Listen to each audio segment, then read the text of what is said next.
सेतेबेले भाईगिरी पाई बोतल धरी काउंटर मालिक को आक्रमण करथिले आउ एबे गिरफ हेबा परे मुंड तळगु करी भद्र पिला भଳି छिड़ा होइथिबा ए दुई अभियुक्तों को वर्तमान सुधा लक्ष्मीसागर थाना पुलिस गिरफ करिछि।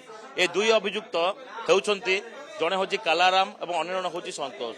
ए दुई अभियुक्त ही जो घटना घटाई थिले से घटना घटिया परे एक्शन मोड को आस्थिला लक्ष्मीसागर पुलिस। एमाने मागणा मद पाइबाकू जाई काउंटर भितरे गंडगोल करथिले गुंडागर्दी करथिले।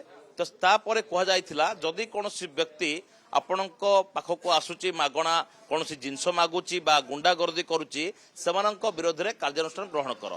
तेबे कमिशनरेट पुलिस वर्तमान सुधा स्पष्ट करिछि जदि कौनसी व्यक्ति विशेष निजकू गुंडा बोली कहउछंती लोकल दादा बोली कहउछंती एवं किछि जिनस छड़े नेबाकू उद्यम करुछंती किंबा संगबद्ध होई आक्रमण करुछंती सेमानक विरोध में दृढ़ कार्यानुष्ठान हबो। तेबे लक्ष्मीसागर पुलिस मध्य चेतावनी देछि जदि कौनसी व्यक्ति विशेष एभली गुंडांक कबल में पड़ती बा सेमानकू किए भयभीत करुच्ची सेमाने सीधा सड़क थाना रे पहुंची पारिबे एवं रिपोर्ट मध्य देई पारिबे। तेबे ए दुई गुंडा को वर्तमान सुधा गिरफ करछि लक्ष्मीसागर थाना पुलिस एवं यह सहित जो माने गुंडागर्दी करथिवार पुराना रेकर्ड मध्य रहिछि सेमानकू मध्य वर्तमान सुधा खोजुछि। कारण बाणीनंदन सौभाग्य परिडा कनेक्ट।